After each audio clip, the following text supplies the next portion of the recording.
नमस्कार। तो चलिए हम लोग बेसिक न्यूमरोलॉजी की क्लास को शुरू करते हैं और हम लोग देखते हैं कि न्यूमरोलॉजी का कंसेप्ट क्या होता है, न्यूमरोलॉजी कैसे काम करती है, न्यूमरोलॉजी के पीछे थियरी क्या है। तो उसको हम स्टडी करने की शुरुआत करते हैं। मेरा आवाज आपको बहुत क्लियरली आ रहा है ना, लाउड एंड क्लियर? चलिए बढ़िया है। हमने अभी प्रार्थना करी तो प्रार्थना को दे दिया। चलिए अब हम सबसे पहले बेसिक कंसेप्ट पे चले जाते हैं कि हमारी डेट ऑफ बर्थ जो होती है, कोई भी डेट ऑफ बर्थ हमारी होती है, तो ये डेट ऑफ बर्थ हमें मिलती कैसे हैं या उसके पीछे का मेन मेन कोर रीजन क्या होता है कि हम पर्टिकुलर एक डेट पे पर्टिकुलर एक घर में पैदा होते हैं, पर्टिकुलरली एक हमारी लाइफ के कॉम्बिनेशंस के साथ में हम आते हैं जिसमें एक मंथ होता है, एक डेट होता है और एक ईयर होता है। तो बेसिकली हमें ये डेट ऑफ बर्थ मिलती कैसे हैं? How does we get this date of birth? किसी को पता है? थोड़ा बहुत कोई आइडिया है किसी को? चैट बॉक्स में भी लिखना चाहे तो वहां पर भी लिख सकते हैं, या आप बोल भी सकते हैं इफ एनीबडी वांट्स टू। हमें डेट ऑफ बर्थ मिलती है, वो कैसे मिलती है? अगर ये कंसेप्ट हमारा थोड़ा क्लियर होगा तो हमें आगे की थियरी इजीली समझ में आएगी, या फिर हमारा लाइफ में जो प्रेडिक्टिव पार्ट है उस प्रेडिक्टिव पार्ट को भी समझने में आसानी हो जाती है। कोई बता सकता है हमें डेट ऑफ बर्थ कैसे मिलती है? This date of birth is decide by what? हमारे कर्मों के अनुसार मिलता है। करेक्ट, कर्मों के अनुसार मिलता है। वो कैसे मिलता है, कर्मों के अनुसार कैसे मिलता है? पिछले जन्म का क्या कर्म रहता है उसके हिसाब से हमारा क्या रहेगा या कुछ गलत हो उसके हिसाब से हमारा कर्म के हिसाब से वो डेट ऑफ बर्थ मिलता वेरी ट्रू। तो हमारा डेट ऑफ बर्थ जो होता है, वो डेट ऑफ बर्थ हमारे पिछले जन्मों के कर्मों का गणित है। जो हमने पास्ट लाइफ में जो कर्मास किए हुए हैं, पास्ट लाइफ्स के कर्मास जितने होते हैं उसका गणित जो होता है वो हमारा डेट ऑफ बर्थ होता है। अब इसको समझने के लिए और एक कंसेप्ट पे चले जाते हैं कि हमारी पास्ट लाइफ से हमें डेट ऑफ बर्थ तो मिल गया, तो हमें कर्मास का मतलब हमने एक थोड़ा गणित लगा दिया कि हमारी पास्ट लाइफ में हमने क्या कर्मास किए हो सकते हैं, तो इसका इम्पैक्ट हमारी ये लाइफ में कैसे होता है। दूसरा एक सबसे बड़ा सवाल आता है, क्या हम अपने कर्मास के भाग्य को बदल सकते हैं? क्या हम अपने भाग्य को बदल सकते हैं? है। हेलो। चलिए कोई बदल जवाब दे सकते दीजिए। हैं। बदल सकते हैं, ओके। कैसे बदल सकते हैं? क्या थियरी, क्या अंडरस्टैंडिंग आपकी है उसमें, कैसे बदल सकते हैं हम?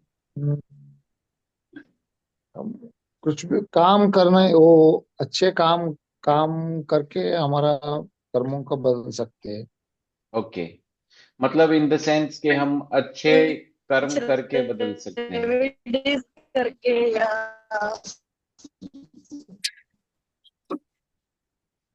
हम रेमेडीज करके, ये मैडम का डोनेशंस। कहना है कि रेमेडीज करके हम कर्म, हम अपने भाग्य को बदल सकते हैं, या फिर किसी भगवान की पूजा करके, या फिर कोई आराधना करके, या कोई और वे में, मतलब हम करके अपने भाग्य को बदल सकते हैं। तो उसका मतलब क्या होता है? उसका मतलब ये होता है कि अपना भाग्य जो होता है वो भाग्य को हम कहीं ना कोई वे में चेंज करने की ताकत रखते हैं। करेक्ट, यही हुआ ना, इसका अर्थ यही हुआ कि हम अपने भाग्य को बदल सकते हैं। जैसे कि महेश जी आप कह रहे हैं, जैसे सूरज जी भी अनम्यूट होके कुछ कह रहे थे, कविता मैम ने भी यही कहा कि हम अपने भाग्य को बदल सकते हैं। ठीक है, तो भाग्य को चलो बदला जा सकता है, ये भी हमने मान लिया। ये सारी प्रोसेस का गणित होता है, वो कैसे काम करता है।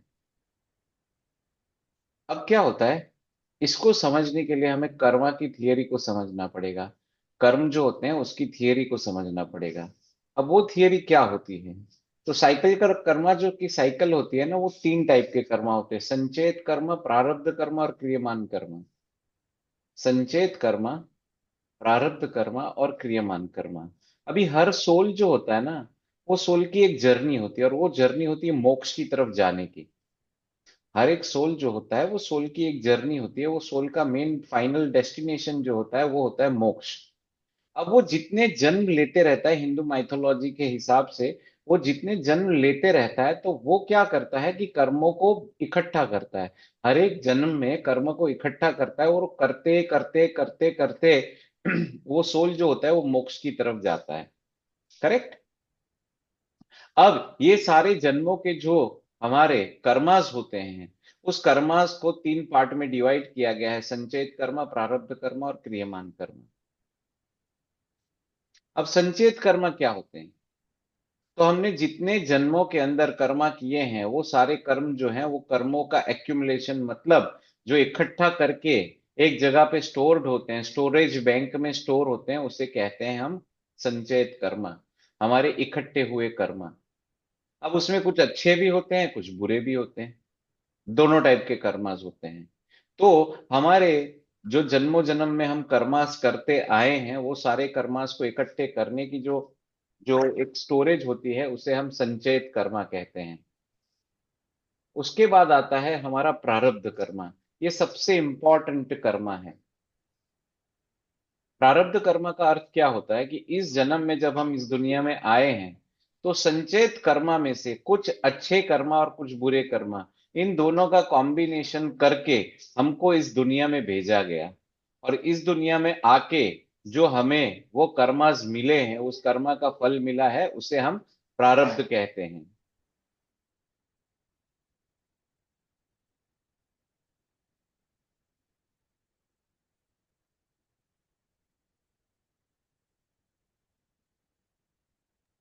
सॉरी। उसे हम प्रारब्ध कर्मा कहते हैं। तो प्रारब्ध कर्मा क्या होता है? प्रारब्ध कर्मा हमारे संचयित कर्मा से इस जीवन में हमें मोक्ष की तरफ जाने के लिए पिछले जन्मों में जो कर्मास किए हैं उसका शुभ और अशुभ फल, शुभ और अशुभ फल जो होता है उसे हम प्रारब्ध कर्मा कहते हैं। मतलब क्या हुआ? हमारी डेट ऑफ बर्थ है वो क्या है? वो हमारे प्रारब्ध कर्मा है। प्रारब्ध कर्मा का अर्थ क्या है? इस जीवन के अंदर हमारे साथ होने वाली शुभ और अशुभ घटनाएं, हमारे जीवन में होने वाली शुभ और अशुभ घटनाएं, वो जो हमारे साथ होती हैं वो संबंधित होती है प्रारब्ध से। प्रारब्ध का अर्थ होता है हमारा नसीब, हमारी डेस्टिनी और हमारा भाग्य। और वो हमें कहाँ से मिलता है? हमारे संचयित कर्मा से मिलता है। जो जन्म में हम आते हैं, जैसे एक क्रिकेट के मैच के अंदर जो बैट्समैन खेलने के लिए जाता है वो क्या कोशिश कोशिश करता है कि वो 100 रन मारे, वो सेंचुरी मारे, डबल सेंचुरी मारे, ट्रिपल सेंचुरी मारे। तो जैसे एक बैट्समैन बैटिंग करने के लिए जाता है उसका पर्पज ये होता है कि वो स्कोर रन को करे और जो उसके माइलस्टोन्स है 100, 200, 300 वो अचीव करे। उसी तरीके से हर एक सोल जो इस दुनिया में आता है उसका फाइनल डेस्टिनेशन ये होता है कि वो मोक्ष की तरफ जाए। पर मोक्ष की तरफ जाने के लिए उसने जो पिछले जन्मों में कर्मास किए हैं, शुभ और अशुभ कर्मास जो किए हैं, उसका जो कॉम्बिनेशन है वो कॉम्बिनेशन हमें यहाँ मिलता है, जिसे हम प्रारब्ध कर्मा कहते हैं, जिसको अभी इस लाइफ में हमें जीना है। और उसी के ऊपर हमारे लाइफ में हमारे साथ होने वाली शुभ और अशुभ घटनाएं जो होती है उसका निर्भर रहता है। तो हमारा डेट ऑफ बर्थ जो हमें मिलता है वो हमारे लाइफ में होने वाली शुभ और अशुभ घटनाओं के बारे में हमें बताता है, जिसे हम हमें प्राप्त कहते हैं और इसे हम कहते हैं हमारा प्रारब्ध। और अब तीसरा कर्मा जो आता है वो होता है क्रियमान कर्मा। तो जैसे हम लोग अपने भाग्य को बदल सकते हैं कि नहीं बदल सकते हैं, तो उसका जवाब ये आया कि हम अपने भाग्य को बदल सकते हैं। तो कैसे बदल सकते हैं? तो क्रियमान कर्मा के माध्यम से हम अपने भाग्य को बदल सकते हैं। क्या आप जानते हैं कि इंसान ही अपना केवल भाग्य बदल सकता है? क्या कोई प्राणी जो होता है वो अपना भाग्य बदल सकता है क्या? कोई एनिमल है, कोई अगर दूसरा कोई क्रिएचर है गॉड के द्वारा निर्मित, क्या वो अपना भाग्य बदल सकता है? नहीं। तो शास्त्रों में जब आप देखते हैं कि 84 लाख योनियां हैं टोटल, राइट, उसमें एक योनि है मनुष्य की योनि। तो ऐसा कहा जाता है कि जब आप बहुत पुण्य के काम करते हैं तब आपको मनुष्य योनि में जन्म मिलता है, तब आप मनुष्य योनि में जाते हैं। उसका अर्थ क्या है? मनुष्य योनि में जाने से फायदा क्या होता है कि वहां पर जो आपको एक एक्स्ट्रा एडेड एडवांटेज मिलता है वो होता है क्रियमान कर्मा का। तो पर पशु जो होते हैं, जितनी भी 83,99,999 योनियां हैं, वो सारी योनियों के पास केवल दो ही है। एक तो उनके संचित कर्मा जो उन्होंने किए हुए हैं, उसी के ऊपर से इनको यहाँ पर जो प्रारब्ध कर्मा मिला वो मिला, बस उससे आगे वो कुछ नहीं कर सकते हैं। पर जब आपके मोक्ष के प्रति जाने की, जब आपकी लाइफ में मोक्ष के प्रति जाने की जर्नी जो है वो शॉर्टर होती है, तब आप मनुष्य के जीवन में आते हैं। और जब मनुष्य के जीवन में आते हैं तब आपको एक एक्स्ट्रा एडवांटेज मिलता है, जिसको कहते हैं हम क्रियमान कर्मा। इसका अर्थ क्या है? क्रियमान कर्मा का अर्थ यह है कि आप यदि चाहें तो इस जीवन में अच्छे कर्मों के माध्यम से, इस जीवन में कर्म करके अच्छे कर्मों के माध्यम से अपने जीवन को और अपने भाग्य को बदल सकते हैं। इसका अर्थ क्या हुआ? कि इस दुनिया में केवल और केवल एक ही एक ऐसा इंसान है जो अपने भाग्य को बदल सकता है। अब वो भाग्य को बदलने का एक ही तरीका है, जिसको हम कहते हैं क्रियमान कर्म।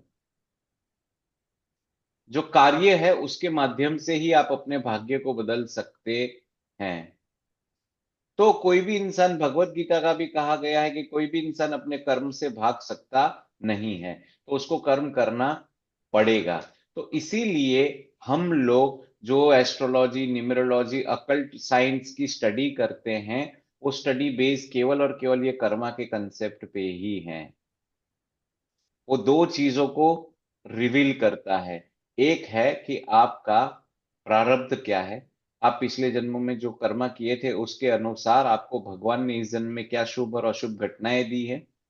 दूसरा ये है क्रियामान कर्मा, कि इस जन्म में आप अपने जन्म को बेटर करने के लिए क्या क्या कर सकते हैं, कौन से कर्मास आपको अच्छे करने चाहिए। और वही कर्मास को करने के लिए प्रोफेशन भी कह लीजिए, आप फैमिली रिस्पॉन्सिबिलिटी भी कह लीजिए, जो शरीर में आपको भगवान ने आत्मा दी है, उस शरीर को हेल्थ वाइज कैसे आप रख सकते हैं, ये सारी चीजों का जो गणित होता है वो गणित होता है क्रियामान कर्मा से।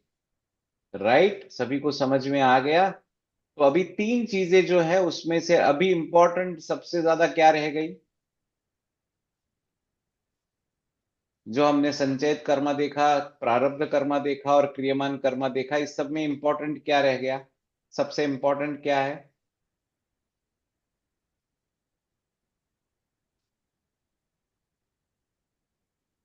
कोई नहीं समझा? बाउंस हो गया?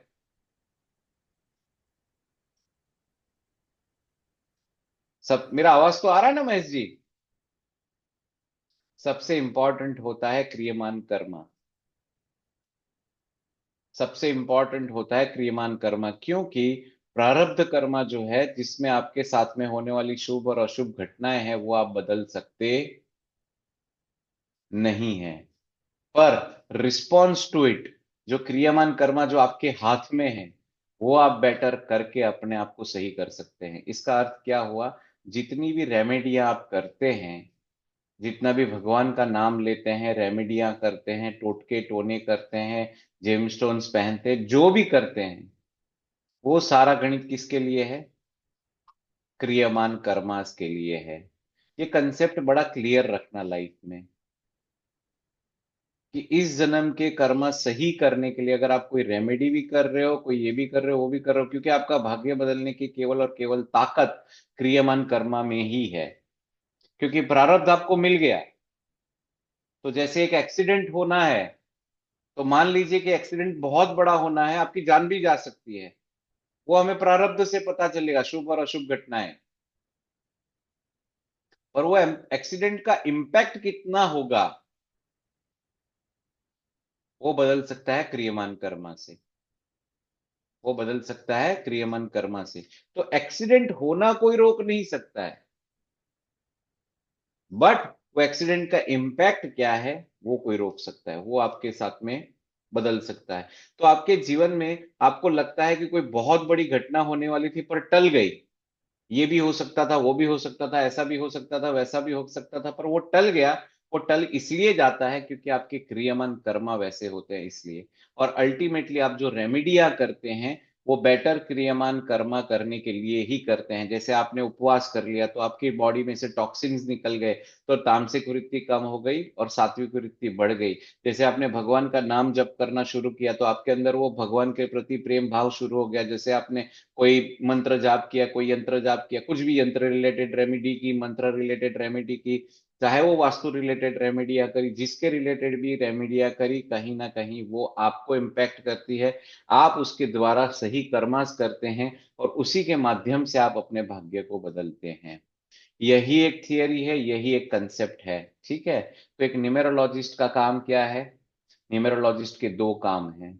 एक तो उसके जीवन में होने वाली शुभ और अशुभ घटनाओं के बारे में बताना, और दूसरा ये होता है कि कौन से क्रियमान कर्मास को करने के माध्यम से वो अपने भाग्य को बदल सकता है।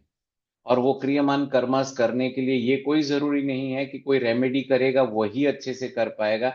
ये कोई जरूरी नहीं है कि कोई भगवान का नाम लेगा वही कर पाएगा। आपको जो माध्यम समझ में आता है वो माध्यम से आप समझ के आगे बढ़िए। जैसा पेशेंट वैसी दवाई देकर आगे बढ़िए। अगर कोई लगता है कि मैं टोने टोट के करूंगा तो अच्छा हो जाएगा, किसी को लगता है मैं भगवान का नाम लूंगा तो भी अच्छा हो जाएगा।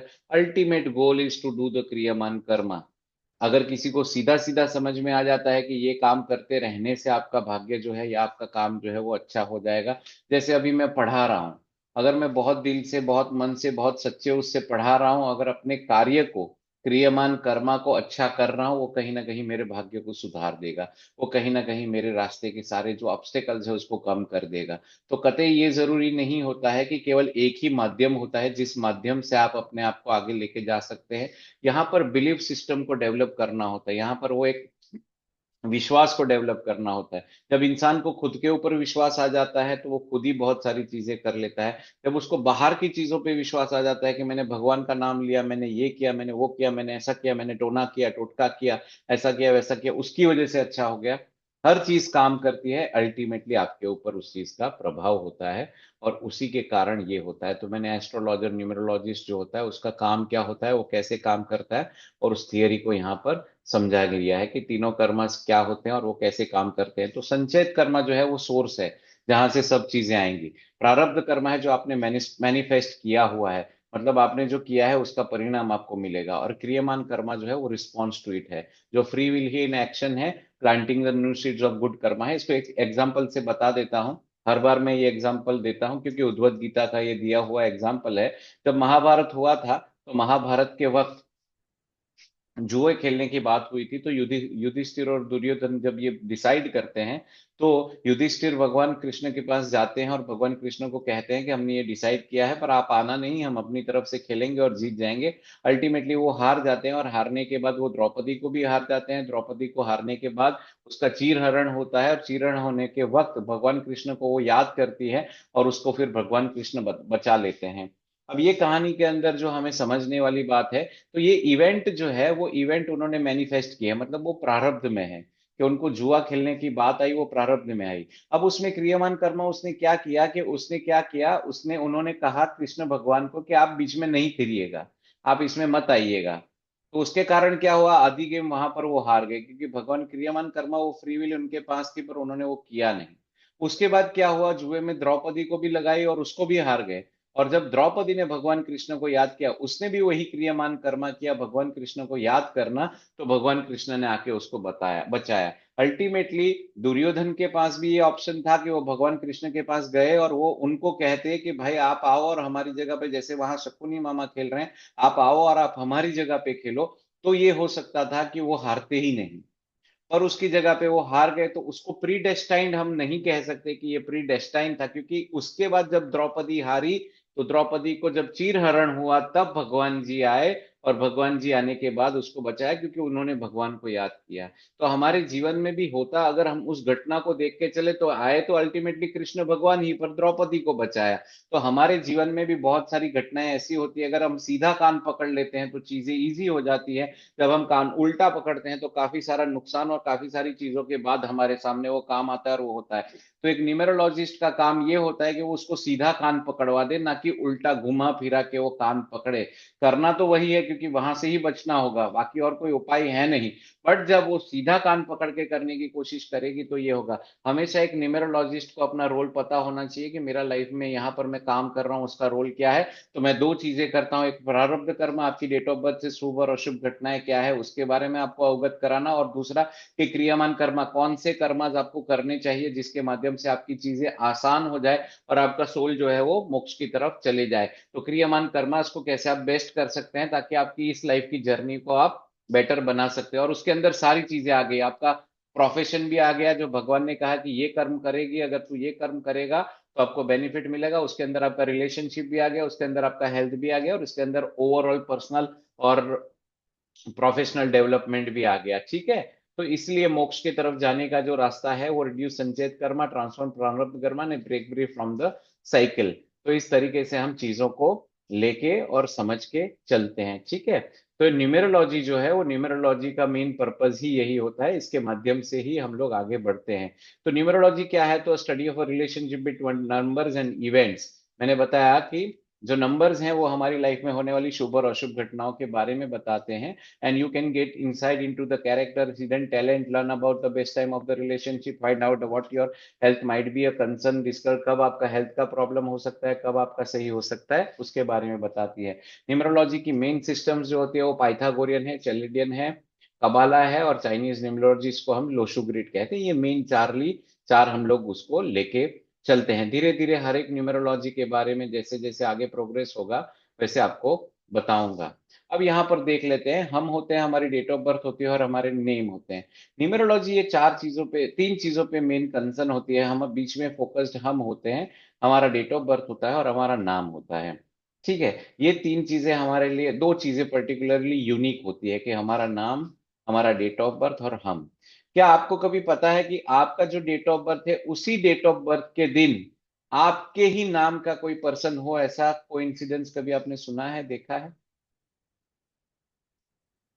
जो डेट ऑफ बर्थ आपका है उसी डेट ऑफ बर्थ वाला, सेम डेट ऑफ बर्थ और आपके जैसा ही एग्जैक्ट नाम, जिसमें आपका सरनेम भी आ गया और आपका नाम भी आ गया, वैसा कोई आपको पता है?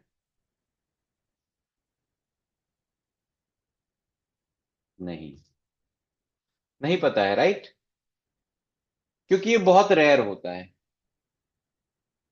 क्योंकि जो जुड़वा बच्चे होते हैं उनके भी नाम अलग अलग होते हैं, राइट?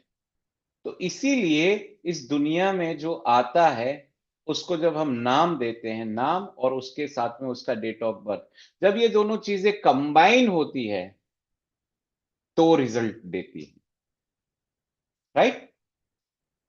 अब एक एक एक पर्सन यूनिक हो गया ना। हम लोग क्या कहते हैं कि जब न्यूमेरोलॉजी स्टडी करते हैं तो नॉर्मली लोग ये कहते हैं कि भाई डेट ऑफ बर्थ, तो एक डेट ऑफ बर्थ पे तो कितने सारे लोग पैदा होते हैं, तो क्या सबका भाग्य एक ही होगा? जैसे एक दिन के अंदर ऐसा कहा जाता है कि समा, अगर पूरा वर्ल्ड का डेटा हम निकालते हैं तो एक दिन के अंदर 12,000 या 12,000 लोग या 1200 लोग, ऐसा कुछ है, 12,000 या 1200 लोग एक दिन में पैदा होते हैं, एक दिन में। तो सबका डेट ऑफ बर्थ वही होगा। तो सबका डेट ऑफ बर्थ अगर वही होगा तो सबका डेस्टिनी एक जैसा ही होगा क्या? सबके संचयित कर्मा प्रारब्ध कर्म मिक्स होके ही एग्जैक्टली वैसे ही आएंगे? हाँ, आएंगे। प्रारब्ध कर्मा जो होगा वो ऑलमोस्ट आएगा। पर फर्क कहाँ पड़ जाएगा पता है महेश जी, कविता जी, जिनका कैमरा ऑन है मैं उनको कह रहा हूं, फर्क कहाँ पड़ जाएगा पता है? क्रियमान कर्मा में फर्क पड़ जाएगा, राइट? जो क्रियमान कर्मा हम करेंगे उसमें फर्क पड़ जाएगा। डेट ऑफ बर्थ तो चलो सेम है, तो शायद शुभ और अशुभ घटनाएं थोड़ी बहुत सिमिलर आ जाएंगी। पर वो अशुभ घटनाओं के अंदर भी जब वो अपने कर्मास को करेगा, कौन से कर्मास को? क्रियमान कर्मास को करेगा, तो वो शुभ और अशुभ घटना का इम्पैक्ट जो है ना वो बदल जाएगा। क्योंकि वो अपने भाग्य को थोड़ा चेंज कर सकता है, उसके साथ में होने वाली शुभ और अशुभ घटनाओं का इम्पैक्ट जो है वो बदल सकता है। ठीक है। तो वो किसके ऊपर निर्भर करेगा? वो निर्भर करेगा नाम के ऊपर, राइट? वो किसके ऊपर निर्भर करेगा? वो नाम के ऊपर निर्भर करेगा। तो इसीलिए न्यूमेरोलॉजी की जो स्टडी है वो क्यों बहुत हेल्पफुल है? न्यूमेरोलॉजी की स्टडी इसलिए बहुत हेल्पफुल है क्योंकि हमारी डेट ऑफ बर्थ हमारा प्रारब्ध है। हमारी डेट ऑफ बर्थ हमारे साथ में होने वाली शुभ और अशुभ घटनाओं के बारे में है। और हमारा नेम जो है ना, वो कहीं ना कहीं हमारे को, हमारी जो क्रियामान कर्माज है उसमें इम्पैक्ट करता है। क्लियर हो गया नेम का पर्पस क्या होता है और न्यूमेरोलॉजी में नेम को क्यों महत्व दिया जाता है? Got the point? इसलिए जब आप देखते हैं जो साधु संत होते हैं, जब वो नॉर्मल जिंदगी जी रहे होते हैं तब उनका जो नाम होता है, उसके बाद जब वो संत हो जाते हैं तो उनका नाम पूरा बदल जाता है। जब वो संत हो जाते हैं, जब वो सात्विक जीवन के साथ में मोक्ष की तरफ, जब संसार की मोह माया को छोड़ देते हैं तो उनका नाम बदल जाता है। देखिए, मैं आपको पूरा कर्मा की थियरी पे ही ये चीजें बताऊंगा। मैं ये नहीं बिलीव करता हूं कि पर्टिकुलर ये रेमेडी कर लो और तुम्हारा भाग्य बदल जाएगा, वो रेमेडी कर लो और तुम्हारा भाग्य बदल जाएगा। क्योंकि एक ही चीज के लिए 5,000 रेमेडी आपको मिलेंगी और 5 लाख रेमेडी मिलेंगी।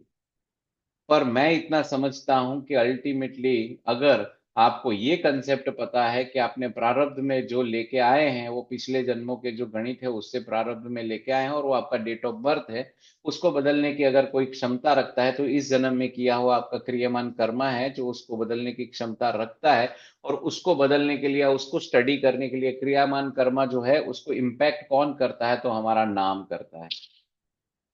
उसको इम्पैक्ट कौन करता है? तो हमारा नाम करता है। तो आप कोई भी चीज को स्टडी करेंगे, जैसे फॉर एग्जाम्पल, मैं किसी को यहां पर वो नहीं कह रहा हूं, हर एक में अपना अपना पॉजिटिव है, हर एक में अपना अपना एक गुण होता है। पर जैसे आप अगर भृगुनंदी नाड़ी स्टडी करेंगे, अगर आप नाड़ी एस्ट्रोलॉजी करेंगे, अगर आप लाल किताब करेंगे, तो वो सब चीजें किस बेस्ड पे है?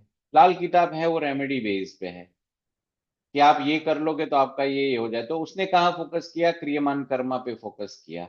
कहीं ना कहीं रेमेडी जो होती है वो क्रियमान कर्मा को सही करने के लिए होती है। नाड़ी एस्ट्रोलॉजी है या केपी एस्ट्रोलॉजी है, वो क्या कहती है? वो आपके लाइफ में होने वाली इवेंट्स के बारे में कहती है। कौन सी इवेंट कब होगी, कौन सी इवेंट कब नहीं होगी। वो रेमेडी पे ज्यादा फोकस नहीं करते हैं क्योंकि वो नंबर बेस्ड होते हैं। तो भाई ये हाउस इन्वॉल्व होगा, ये टाइम जब आएगा और इसकी दशा आएगी, तो सब लॉर्ड उसका जो होगा, कस्पल सब लॉर्ड जो होगा, उसके बेसिस पे वो, मतलब थोड़ा आइडिया दे रहा हूँ, उसके बेसिस पे तो वो कहाँ फोकस करेगी? वो आपके डेट ऑफ बर्थ में, मतलब आपके प्रारब्ध पे फोकस करेगी कि हाँ प्रारब्ध में ये है। वहीं उसी तरीके से हम अगर जेमिनी को पकड़ के चले, उसी तरीके से जो हमारा बेसिक एस्ट्रोलॉजी का पार्ट है उसको लेके चले, तो वो सब चीजें भी किस चीज पे फोकस करेंगी? आपकी डेट ऑफ बर्थ पे फोकस करेंगी, मतलब आपके प्रारब्ध पे फोकस करेगी कि आपकी लाइफ में कौन सी इवेंट कब होगी, या आने वाला टाइम कैसा रहेगा, और आने वाले टाइम में क्या हो सकता है। करेक्ट? हो गई ना शुभ और अशुभ घटनाओं के बारे में बात? तो उनका फोकस कहाँ होता है? वो डेट ऑफ बर्थ पे होता है। और न्यूमेरोलॉजी ऐसा है कि जो डेट ऑफ बर्थ पे फोकस करके शुभ और अशुभ घटनाओं के बारे में तो बताता ही है, पर उसके साथ में आपको क्रियमान कर्मा कौन से करने हैं, आपको क्रियमान कर्मा कौन से करने चाहिए, उसके बारे में बताता है। तो जैसे टैरो रीडिंग करते हैं या फिर उसी के रिलेटेड जितनी चीजें हैं जो प्रेडिक्टिव साइड पे काम करती है, वो आपको क्या करेगी? आपको क्रियमान करने की एडवाइस करेगी कि ये हो सकता है, ये हो सकता है, ये हो सकता है, और आप ये करिए, ये करिए, ये करिए। तो वो क्या बोलता है? वो क्रियमान कर्मा के बारे में बात करता है। तो वो शुभ और अशुभ घटनाओं के बारे में बताने की थोड़ी क्षमता नहीं रखता है, क्योंकि वहां पर बेसी यही है कि वहां पर टैरो पे आप क्रियमान कर्मा के ऊपर से आगे बढ़ रहे हैं। ठीक है। उसी तरीके से वास्तुशास्त्र आप करते हैं तो वो घर की एनर्जी को बदलने की बात करते हैं। एनर्जी बदलने से घर में बहुत शुभ होगा, ये होगा, अच्छा होगा, वो सा होगा। जो भी वास्तु करते हैं वो किस पे काम करते हैं?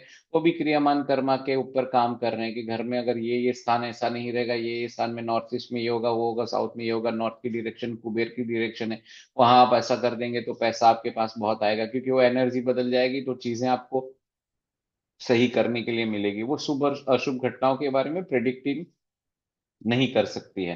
तो वो कहाँ काम करती है? वो क्रियमान कर्मा पे काम करती है। इसके अलावा एक न्यूमेरोलॉजी ही ऐसा है जो आपके प्रारब्ध पे भी बात करता है और आपके क्रियमान पे भी बात करता है। तो प्रारब्ध है डेट ऑफ बर्थ, और क्रियमान कर्मा जो है वो नाम है। क्लियर?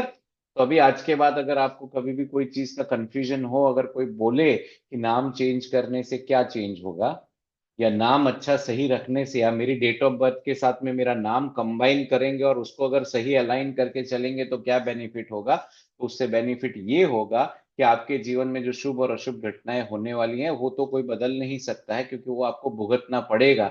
और उसका इम्पैक्ट जो है वो आप बदल सकते हैं, और वो क्रियमान कर्मा करने से बदल सकते हैं। इस लाइफ में बेटर कर्मा से आप कर सकते हैं। और इस लाइफ का बेटर कर्मा के लिए सबसे इंपॉर्टेंट जो रोल प्ले करता है वो होता है आपका नाम। ठीक है? तो नाम आपका क्रियामान कर्मा करने में आपको हेल्पफुल करेगा।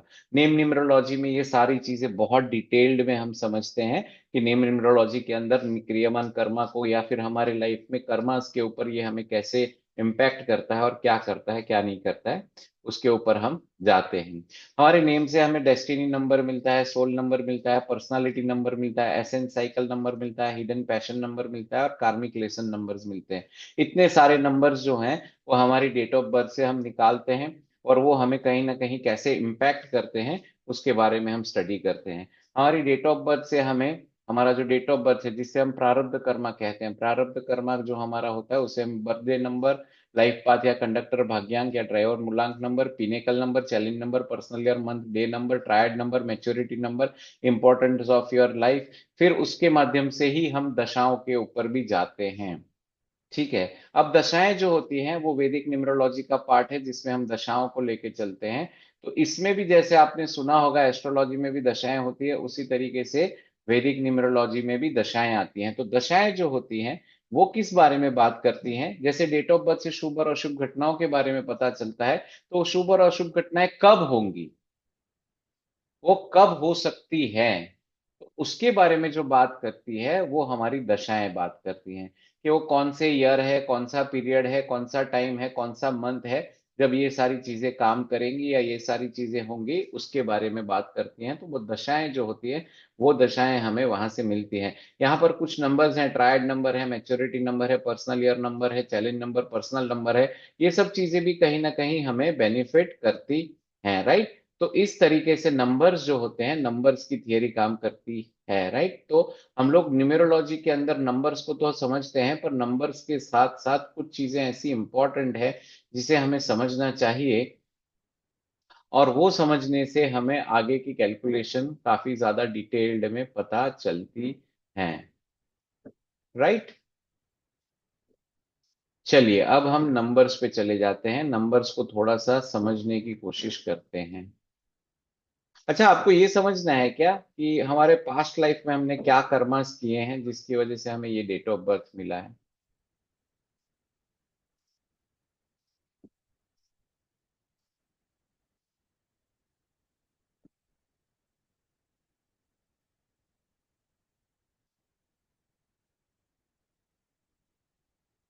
चलिए कोई बात नहीं, वो बाद में ले लेंगे। मैं आपको बताऊंगा कि आपने पास्ट लाइफ में क्या कर्मास किए होते हैं जिसकी वजह से ये हमें मिले हैं। फिर उसके बाद वो प्रेडिक्टिव का पार्ट होता है कि शुभ और अशुभ घटनाएं कौन कौन सी हम डेट ऑफ बर्थ से निकालते हैं, और कैसे क्या होता है इस लाइफ में हमारे को क्या करना है और क्या नहीं करना है। ठीक है? चलिए तो नंबर्स को समझ लेते हैं। सबसे पहले मैं आपको एक राज्य है और राज्य के अंदर जो लोग होते हैं उसके अनुरूप मैं समझाने की कोशिश करूंगा। नंबर्स को 1 to 9 नंबर्स को बताऊंगा, तो इससे आपको उसका कैरेक्टर पता चलेगा, और 1 to 9 नंबर्स क्या कहते हैं उसके बारे में आइडिया आ जाएगा। 1 नंबर जो होता है उसे हम राजा कहते हैं। 1 नंबर जो होता है वो राज्य का राजा होता है। अब राजा भी क्या होता है कि बहुत अलग प्रकार के हैं। इसमें मैंने दो राजाओं को दिखाया हुआ है। एक राजा है जो छत्रपति शिवाजी महाराज हैं, और एक राजा है जो गौतम बुद्ध हैं। वो भी राजा ही थे और ये भी राजा ही थे, पर दोनों का तरीका अलग अलग था। एक थे योद्धा और एक थे मेडिटेटिव स्टेट में मेडिटेशन करते थे। तो दोनों ने ही लोगों के भलाई का काम किया, दोनों ने ही लोगों के लिए बेटरमेंट का काम किया, पर दोनों का तरीका अलग अलग था। दोनों राजा ही हैं पर दोनों के तरीके अलग अलग थे। नंबर 2 है। नंबर 2 पे आता है, जब राजा आता है तो राजा के साथ कौन आता है? राजा के साथ रानी आती है। रानी मतलब माँ, रानी मतलब राज्य की रानी। और उसी के साथ में राजा के साथ इंपॉर्टेंट जो लोग होते हैं वो राज्य के लोग होते हैं, राजा के राज्य के लोग। तो 1 नंबर राजा होता है, 2 नंबर रानी होती है, और रानी के साथ साथ में राज्य के लोग जो होते हैं वो भी राजा के लिए उतने ही इंपॉर्टेंट होते हैं। तो नंबर 2 होता है वो रानी होती है। नंबर 3 जो होता है वो ज्ञान देने वाला गुरु होता है। नंबर 3 जो है वो ज्ञान देने वाला गुरु होता है। तो गुरु जो होता है वो नंबर 3 से हम कनेक्ट करके चलते हैं। तो एक राज्य के अंदर राजा आ गया, एक राज्य के अंदर रानी और उसकी प्रजा आ गई, एक राज्य के अंदर गुरु आ गया, जो स्कूल टीचर जिसकी भी हम बात करते हैं वो गुरु आ गया। नंबर 4 जो होता है, अब नंबर 4 जो होता है ना उसको बहुत सारे अलग अलग वे में लोग लेके चलते हैं, पर मेरे हिसाब से नंबर 4 जो होता है ना, जैसे ये राजा है तो राजा का सलाहकार है, जिसको हम बिरबल कहते हैं। अकबर और बिरबल का ये फोटो है। तो अकबर और बिरबल जैसे होते हैं वैसे नंबर 4 जो होता है ना, नंबर 4 बिरबल का होता है। बिरबल मतलब चतुर, दिमाग से वेरी स्मार्ट, और राजा के लिए बहुत सारी चीजें करने वाला। तो नंबर 4 जो होता है ना उसे हम बिरबल के तौर पे लेके चलते हैं। Very minded, sharp minded person होता है, और वो राजा को काफी जगह पे हेल्पफुल होता है। नंबर 5 जो होता है ना, तो नंबर 5 राजा के जो बच्चे होते हैं, प्रिंस और प्रिंसेसेस जो होते हैं वो होते हैं। नंबर 5 जो होता है वो प्रिंस एंड प्रिंसेसेस होते हैं। अभी तक हमने राजा की जनरलाइज्ड जो हेल्पफुल फैमिली है उसके बारे में देखा। नंबर 1 राजा खुद है, नंबर 2 रानी और राज्य के लोग हैं, नंबर 3 जो होता है वो गुरु होता है, नंबर 4 जो होता है वो राजा का सलाहकार है वो है, और नंबर 5 जो है उसके बच्चे प्रिंस और प्रिंसेसेस जो हैं वो 5 नंबर तक आ गए। अब यहां से हमने एक हाफ जर्नी को कंप्लीट कर दिया, 1 2 3 4 5। अब 6 7 8 9 वो हाफ है, 1 2 4 एक है, 5 सेंटर में है, और 6 7 8 9 अलग है। 6 नंबर जो है वो राजा का एंटरटेनमेंट है। 6 number is about entertainment of raja. राजा जी का जो एंटरटेनमेंट है वो होता है 6 नंबर। 7 नंबर जो होता है वो राजा के मिनिस्टर्स हैं, दरबार के अंदर जितने भी मिनिस्टर्स होते हैं वो सारे 7 नंबर हैं।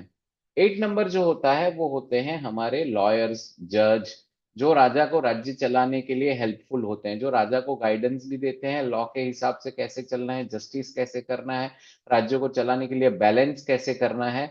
वो होता है नंबर 8।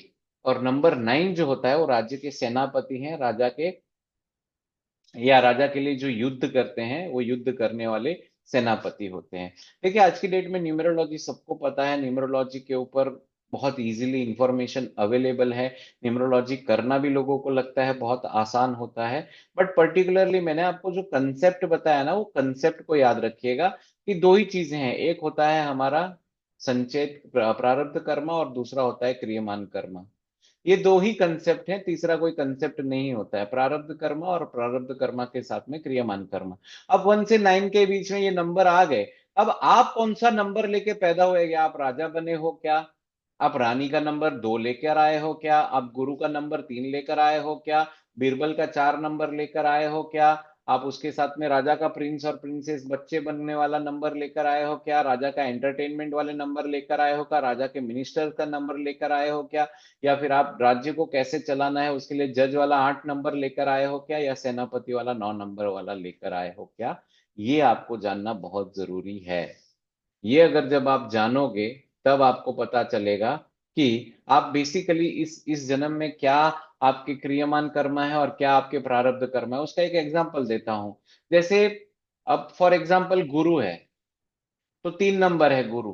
तो क्या सही में वो गुरु जो होता है वो युद्ध लड़ने जाता है राजा के लिए? नहीं, वो राजा के लिए युद्ध लड़ने नहीं जाता है। वो राजा को युद्ध लड़ने के लिए जो योद्धा होते हैं उसको तैयार करा सकता है। जैसे द्रोणाचार्य थे तो उन्होंने क्या किया, उन्होंने योद्धा को तैयार किया। तो वो युद्ध लड़ नहीं सकता है पर युद्ध के लिए योद्धा को तैयार करने का काम कर सकता है। जैसे बीरबल है, तो बीरबल 4 नंबर है, तो क्या राजा का वो एंटरटेनमेंट कर सकता है क्या? 6 नंबर वाला एंटरटेनमेंट कला के माध्यम से, नृत्य के माध्यम से, म्यूजिक के माध्यम से, और कोई माध्यम से, क्या 4 नंबर है वो उसका एंटरटेनमेंट कर सकता है क्या? वो एंटरटेनमेंट नहीं कर पाएगा राजा का, पर वो क्या कर पाएगा, राजा को मैसेज दे पाएगा, राजा को गाइड कर पाएगा, राजा को बुद्धि और चतुराई दे पाएगा। तो हर एक का अपना अपना रोल है, हर एक अपने अपने रोल में फिट होता है, और उसी के ऊपर से हर एक की अपनी अपनी कठिनाइयां हैं। जैसे यहाँ पर 9 नंबर का पिक्चर है, तो 9 नंबर के पिक्चर में सैनिक है। अब जो योद्धा होता है, जैसे हमारे बॉर्डर पे सैनिक है, क्या उनको जो तकलीफ है और परेशानी है क्या आपको है क्या? वो पूरे दिन गन लेके खड़ा है, देख रहा है कोई कोई उनको वार ना कर दे, ये ना कर दे। जो 22 25 साल 30 साल के हमारे वीर योद्धा जो हैं वो अपनी शहीदी दे देते हैं, कुर्बानी दे देते हैं अपनी जान की। क्यों देते हैं? हमारे लिए देते हैं। कोई 20 50 हजार रुपए के लिए तो नहीं दे रहे हैं वो तो उतना पैसा तो कोई भी काम करके कमा सकते हैं। बट वो जब 9 नंबर का वाला काम कर रहे हैं, या फिर जब उनके अंदर 9 नंबर वाला इन्फ्लुएंस है, और जब वो सेनापति या सेना का या सैनिक बनते हैं, तो उनकी तकलीफें अलग अलग हैं, उनकी अंडरस्टैंडिंग अलग है, सबकी तकलीफें अलग हैं। तो ये सब कहाँ से आता है? ये सब आता है हमारे प्रारब्ध में, और उसी के माध्यम से हम क्रियमान कर्मा करते हैं और क्रियमान कर्मा से आगे बढ़ते हैं। राइट? क्लियर सभी को? तो 1 नंबर जो होता है उसको जब हम प्लेनेट से कनेक्ट करते हैं, जब वैदिक न्यूमरोलॉजी करते हैं, तो प्लेनेट से 1 नंबर सन होता है, 2 नंबर मून होता है, 3 नंबर जुपिटर होता है, 4 नंबर राहु होता है, 5 नंबर मेर्क्यूरी होता है, 6 नंबर शुक्र या विनस होता है, 7 नंबर केतु होता है, 8 नंबर शनि या सैटर्न होता है, 9 नंबर मार्स या मंगल होता है।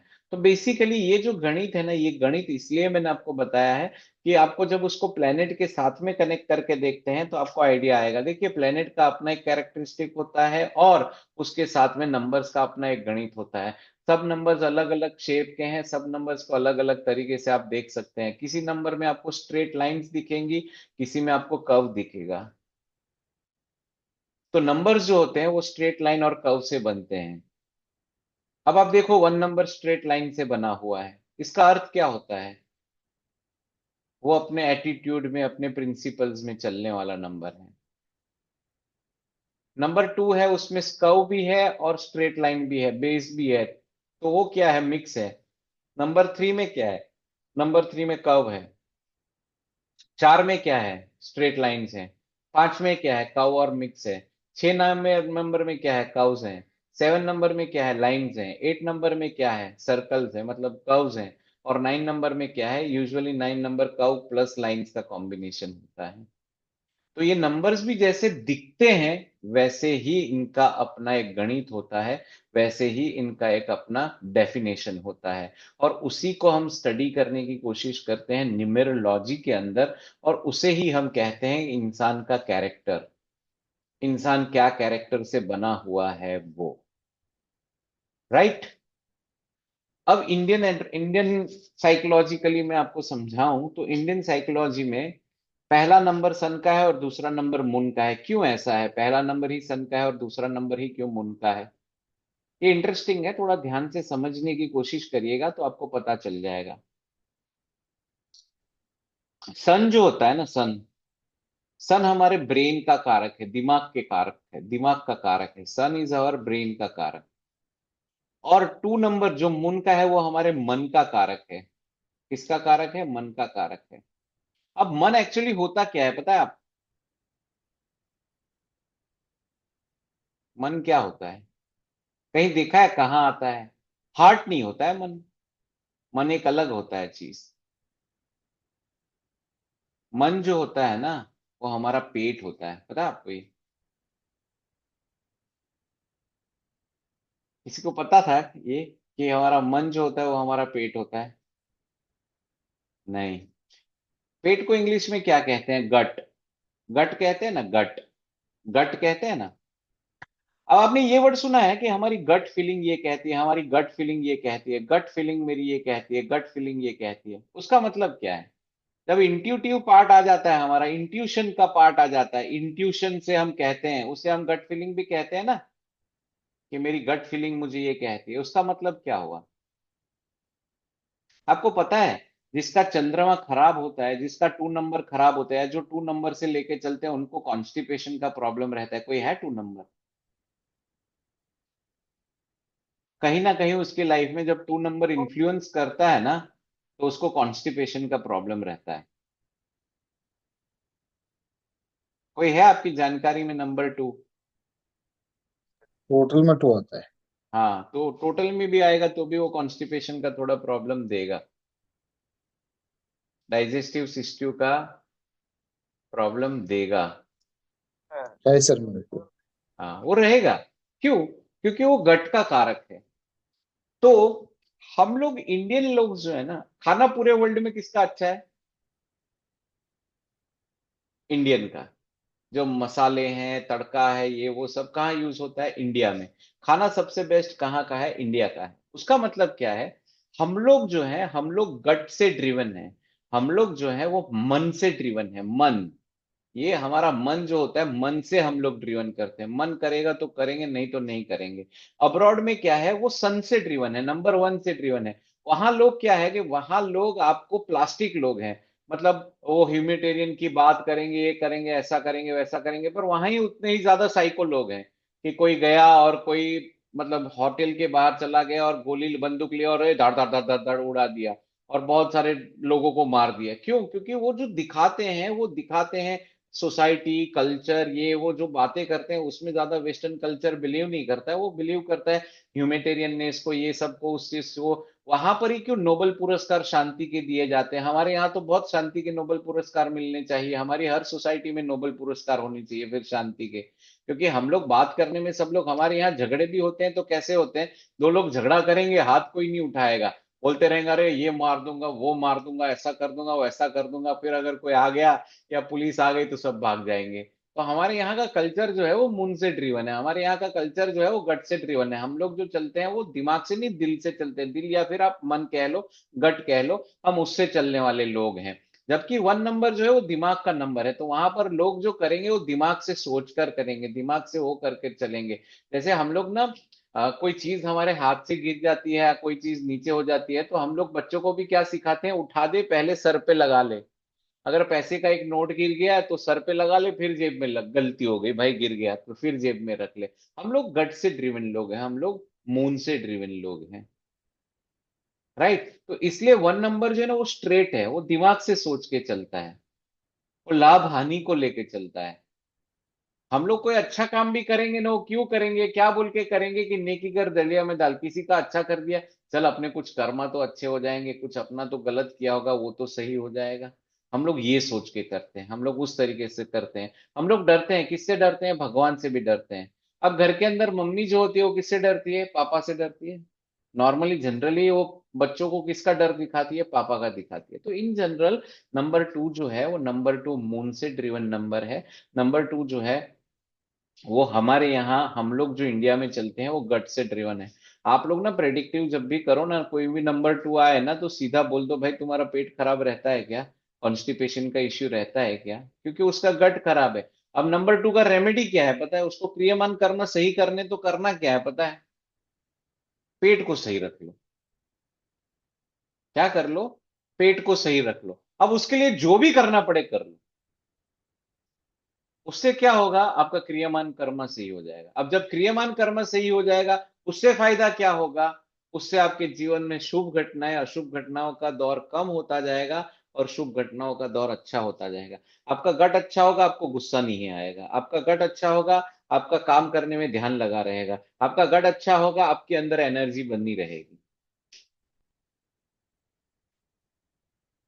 तो इसीलिए टू नंबर जो है वो गट का नंबर है, और टू नंबर इसीलिए उस चीज का काम कारक काम करता है और इस तरीके से वर्क होता है। तो इसलिए मैंने आपको इंटरेस्टिंग कहा कि सन और मून वन और टू नंबर जो है उसी के फल स्वरूप बाकी सारे नंबर उससे ज्वाइन होके आते हैं। उसी के फल स्वरूप बाकी सारे सब में उसका झलक दिखने को मिलता है। वन नंबर और टू नंबर जो स्ट्रेट, बहुत ज्यादा स्ट्रेट होते हैं वो वन नंबर से कनेक्टेड होते हैं। जिसमें कर्व लाइन और साथ में स्ट्रेट लाइन का कनेक्शन होता है वो टू नंबर से कनेक्टेड होते हैं। जो पूरा कर्व होते हैं वो वन और टू का मिक्सिंग होता है। समझ में आया क्या बोला? तो इस तरीके से नंबर्स का गणित जो होता है वो नंबर्स का गणित काम करता है। न्यूमेरोलॉजी के नंबर्स को समझने के लिए आपको दुनिया भर के वीडियोस मिल जाएंगे, यूट्यूब पे भी मिल जाएंगे, शॉर्ट्स पे भी मिल जाएंगे, आपको पॉडकास्ट पे भी मिल जाएंगे। अभी न्यूमेरोलॉजी ऐसा वो लेवल का रहा नहीं है, जब हम लोग सीखे थे तब ऐसा था कि न्यूमेरोलॉजी के वीडियोस ढूंढते ढूंढते जमाना निकल जाता था, ना मिलते थे ना कुछ होता था। और बुक्स भी उसको पढ़ पढ़ के समझना पड़ता था। आज की डेट में बहुत ज्यादा इजी हो गया है। तो जब हम पढ़ा रहे हैं तो हमारा काम ये है कि आपको उस लेवल का पढ़ाया जाए कि जो आपको नहीं पता हो, जो आपको कनेक्ट करता हो, जो आपको समझ में आता हो, और जो आपको वो लीग से थोड़ा हटके बताता हो। सब लोग कहते हैं वन नंबर सूर्य होता है, पिता होता है, नंबर टू माता होती है, माँ होती है, चंद्रमा होता है, पर क्यों होता है, उसका कंसेप्ट क्या है, क्रियामान कर्मा क्या है, और उसको कैसे सही किया जा सकता है, संचेत कर्मा क्या है और प्रारब्ध कर्मा क्या है। तो उसी के अनुसार ये सारी चीजें काम करती हैं, उसी के अनुसार ये सारी चीजें वर्क करती हैं। नंबर कोई गलत नहीं होता है, कोई कहता है ये गलत है वो गलत है, ये सही है वो सही है, ऐसा कुछ नहीं होता है। नंबर सब सही होते हैं। सबका रोल अपना अपना है। सबका रोल अपना अपना है। 1 नंबर राजा है तो राजा को राजा की तरह ही बिहेव करना पड़ेगा। नंबर 2 रानी है तो उसको रानी या प्रजा है तो उसको उसी तरीके से बिहेव करना पड़ेगा। नंबर 3 जुपिटर का मतलब गुरु का है तो उसे उसी की तरीके। 4 नंबर जो है वो बिरबल का है, राजा के नीचे काम करेगा, राजा को गाइड करेगा, राजा का पूरा एम्पायर खड़ा करेगा। 5 नंबर जो है वो प्रिंस प्रिंसेस का है तो उसको फ्रीडम है, राजा उसके लिए कुछ भी करेगा। और इसीलिए न्यूमेरोलॉजी में 5 नंबर को बहुत इंपॉर्टेंट नंबर कहा गया है, क्योंकि वो सेंटर का नंबर है और उसके साथ साथ में राजा का लड़का है। तो राजा का लड़के को क्या होता है कि आगे राजा भी बनेगा, राजा का लड़का ही आगे राजा बनेगा, और उसको सारी चीजें पहले से काफी बेनिफिट में मिली होती हैं। तो 5 नंबर इस तरीके से हेल्पफुल होता है। 6 नंबर शुक्र का है, राजा का एंटरटेनमेंट का है। 7 नंबर जो है वो केतु का है, राजा के राज्य को चलाने वाले सारे जो मिनिस्टर्स होते हैं वो होते हैं। 8 नंबर जो है सैटर्न का है, जो न्याय का नंबर है, न्याय के साथ में चीजों को कैसे बैलेंस करके चलना है उसका नंबर है।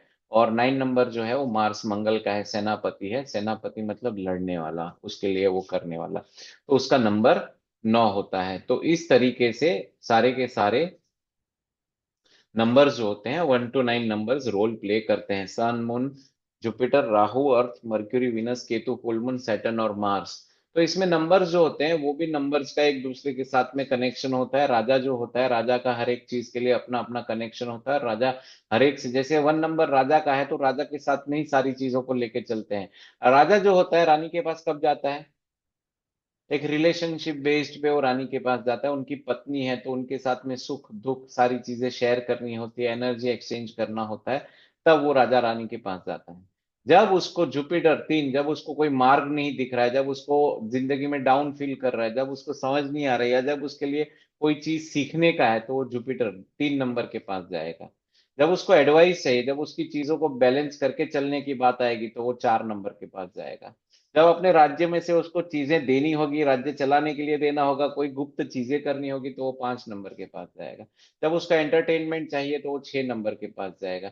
जब उसको कोई चीज को लेकर राज्य को सही तरीके से चलाना है, in the sense of research करना है, इन द सेंस ऑफ चीजों को सही वे में लेके जाना है, तो वो 7 नंबर के पास जाएगा। तो कोई भी चीज का सोल्यूशन, मिनिस्टर क्या होता है कि मिनिस्टर उस चीज को प्रॉपरली अलाइंड करके चलता है, तो वो सारी चीजें उसका बर्डन जो होता है वो ले लेते हैं और ये करते हैं।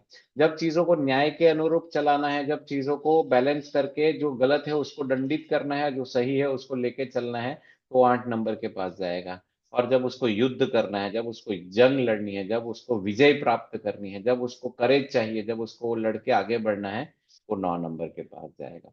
तो 9 नंबर ये नहीं होता है कि कोई सेनापति या सैनिक या युद्ध लड़ने वाला ही है, पर 9 नंबर जो होता है ना वो रिस्पॉन्सिबिलिटी लेने वाला नंबर होता है। 9 नंबर जो होगा वो रिस्पॉन्सिबिलिटी लेगा, किसकी लेगा? नोन की भी लेगा और अननोन की भी लेगा। 8 नंबर क्या करेगा? 8 नंबर जो होता है वो बैलेंस करेगा, चीजों का न्याय करेगा, चीजों को सही तरीके से आगे लेके जाएगा। 7 नंबर जो होगा वो रिसर्च करेगा। 7 नंबर जो होगा उसको जो काम दिया जाएगा उस काम में वो माहिर बनेगा, क्योंकि उसको एक राज्य चलाना होता है तो वो करेगा। 6 नंबर क्या करेगा? तो 6 नंबर एंटरटेनमेंट, फिर ग्लैमर, फिर चीजों को सही वे में जो एक इंसान की एनर्जी बदलने का काम करेगी वैसा।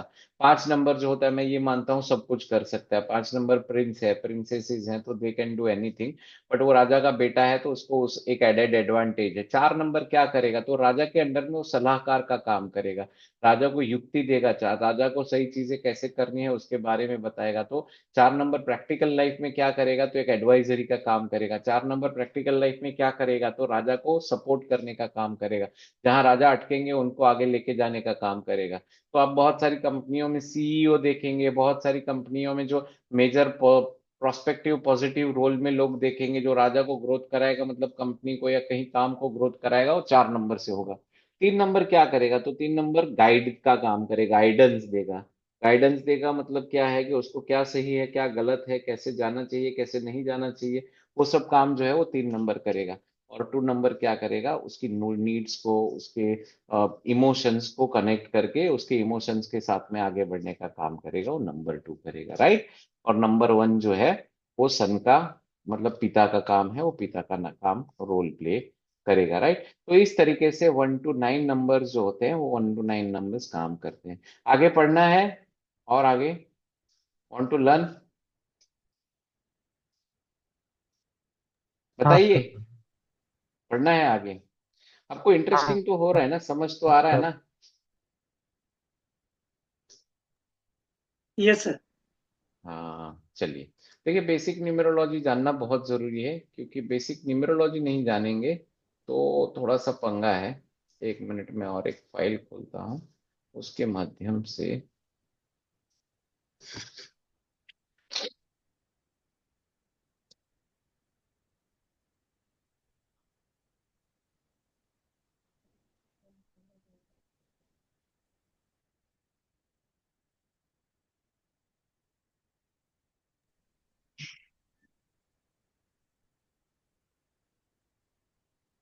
एक मिनट दीजिएगा मुझे।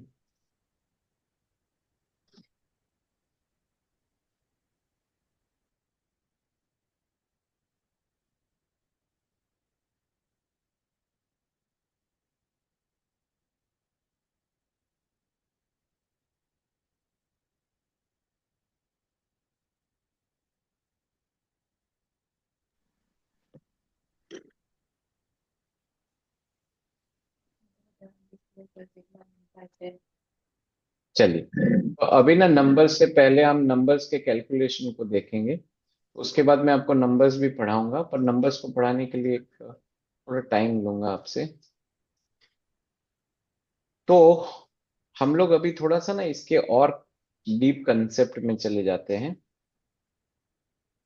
मैं मेरे हिसाब से आपको नोट्स भी दूंगा। नंबर्स की जो मेरी गणित है उसके हिसाब से नंबर्स कैसे काम करते हैं, क्या करते हैं, उसका पर्टिकुलर नोट्स भी दूंगा। पर उससे पहले थोड़ा सा हम ये देख लेते हैं कि न्यूमरोलॉजी क्या करती है, कैसे काम करती है, इसका थियरी क्या होता है, क्या नहीं होता है, उसको भी थोड़ा सा समझने की जरूरत होती है।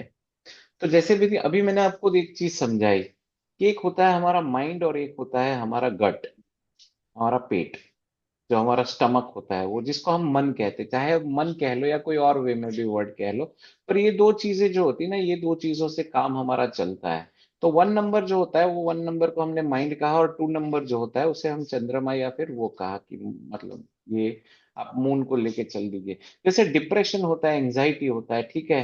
तो डिप्रेशन एंड एंजाइटी जो होता है वो किससे रिलेटेड डिजीज है, आपको पता है? वो दो नंबर 2 नंबर। से हाँ, 2 नंबर से रिलेटेड डिजीज है। तो डिप्रेशन और एंजाइटी को कैसे समझते हैं पता है?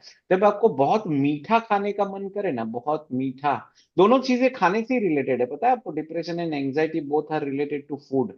जब आपकी फूड हैबिट्स जो होती है ना, वो डिप्रेशन और एंजाइटी में बदल जाती है। जब आपको बहुत ज्यादा तीखा तीखा खाने का मन करे, चटपटा खाने का मन करे, तो that is because of depression. और जब आपको बहुत मीठा खाने का मन करे, तो that is because of anxiety. तो ये दोनों चीजें जो होती है ना, वो भी खाने से कनेक्टेड ही होती हैं। तो नंबर 2 जो होता है ना, वो खाने के साथ कनेक्टेड है, या नंबर 2 जो है वो हमारी गट फीलिंग जो जिसको हम कहते हैं या मन कहते हैं, वो उसके साथ में कनेक्टेड है। अब यहाँ पर ना एक और थियरी है, जो थियरी को समझने की बहुत जरूरी है, जिसे हम क्रियमान कर्मा कहते हैं ना। तो आपकी लाइफ में कोई चीज को अचीव करना है तो कैसे अचीव करेंगे आप? लाइफ में कोई चीज को अचीव करना है तो कैसे अचीव करेंगे? तो अभी क्रियामान कर्मा को सही करने के लिए क्या करना पड़ेगा? आपको पता है वैदिक जो शास्त्र हैं, वो शास्त्र में 3 ही प्रकार की रेमेडियां दी गई है। नहीं। 3 ही प्रकार की रेमेडियां हैं। एक रेमेडी है जिसमें हम कहते हैं जिसको फास्टिंग। हम्म, जैसे हम अगर कोई रिचुअल करना है, घर में सत्यनारायण की कथा रखते हैं या कोई भी रिचुअल कराते हैं, तो क्या करते हैं? फास्टिंग रखवाते हैं ना हमसे। हमको खाने के लिए मना कर देते हैं कि आपको खाना नहीं है। शादी भी करने जाते हैं तो शादी में खाने को मना कर देते हैं। कोई भी रिचुअल, इंडियन रिचुअल जो होते हैं, उसमें आपको फास्टिंग करवाया जाता है। दूसरा रिचुअल क्या होता है? दान का। दूसरा जो रेमेडी होता है वो दान करने का। तो जब भी पंडित जी आते हैं घर में, और पंडित जी जब भी कोई पूजा पाठ कराते हैं, ये कराते हैं, वो कराते हैं, तो दान दक्षिणा मांगते हैं। क्या करते हैं? दान दक्षिणा। और तीसरा रिचुअल क्या होता है? मंत्र जाप करना। मतलब कोई भी भगवान का नाम ले लो, मंत्र जाप कर लो, ये कर लो, वो कर लो। 3 ही रिचुअल होते हैं, ठीक है। तो ये 3 ही रिचुअल हमारी चीजों को सही करते हैं। अब जो आपने उपवास किया उससे क्या सही हो गया? आपका मन सही हो गया। मन कैसे सही हो गया? आपने खाना नहीं खाया, खाना नहीं खाया तो उससे क्या हो गया? आपका चंद्रमा अच्छा हो गया।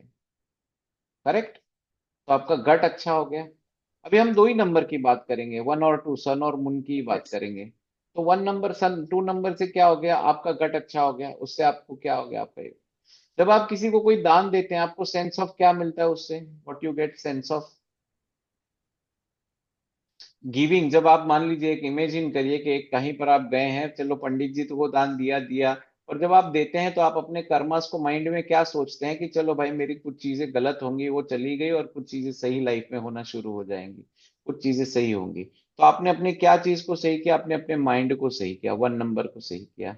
और जब आप मंत्र जाप करते हैं, तो आप जब ब्रीदिंग करते हैं तो वो पेट में जाती है। पता है आपको ब्रीदिंग कहाँ जाती है, कहाँ फील होती है आपको?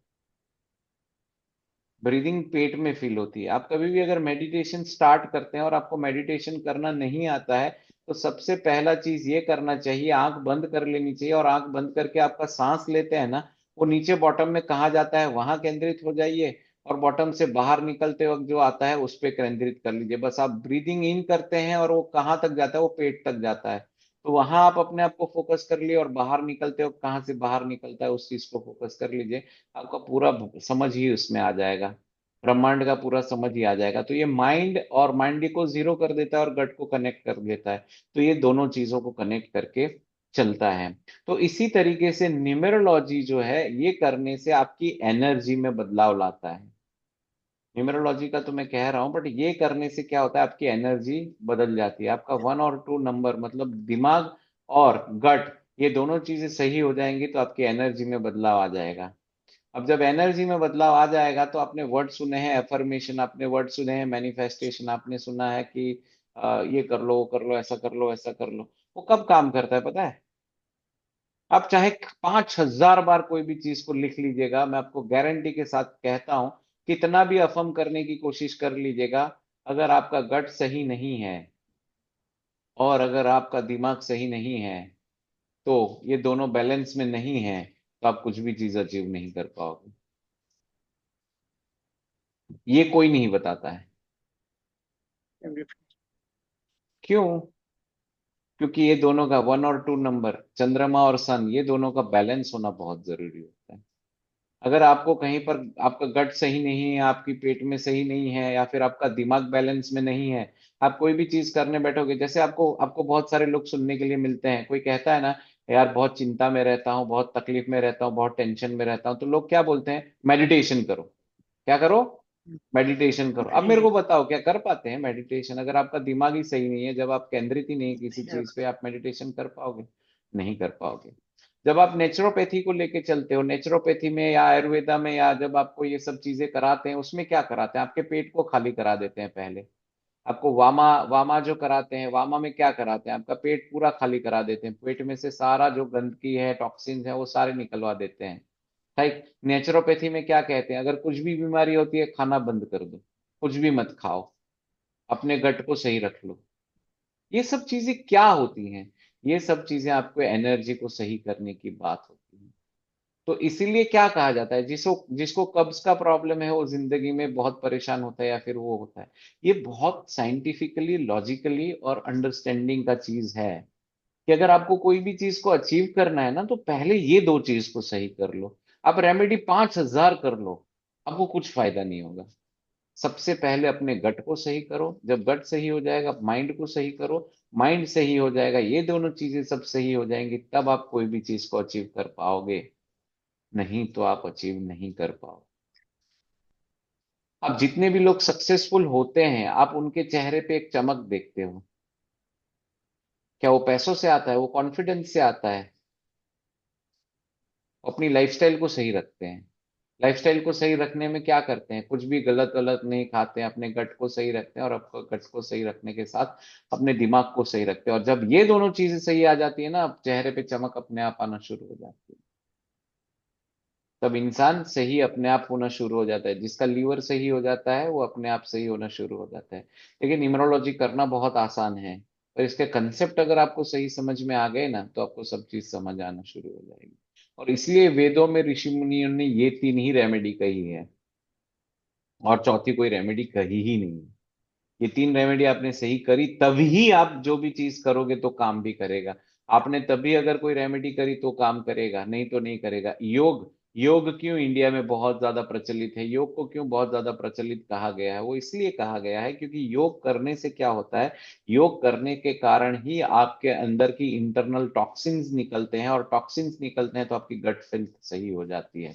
ठीक है। जी। तो इस तरीके से चंद्रमा और इसका हम करते हैं, तो इससे हमारी एनर्जी बदलती है। और जब एनर्जी बदलती है तो उसके बाद हम कोई भी चीज को, अगर कोई भी चीज से कनेक्ट करने की कोशिश करते हैं तो वो कनेक्ट हो जाती है। जैसे कहते हैं कि हर एक चीज जो होती है, फॉर एग्जाम्पल आपने एक पेन लिया और पेन को जोर से हिलाएंगे हाथ में पकड़ के तो डर वाइब्रेट होगा।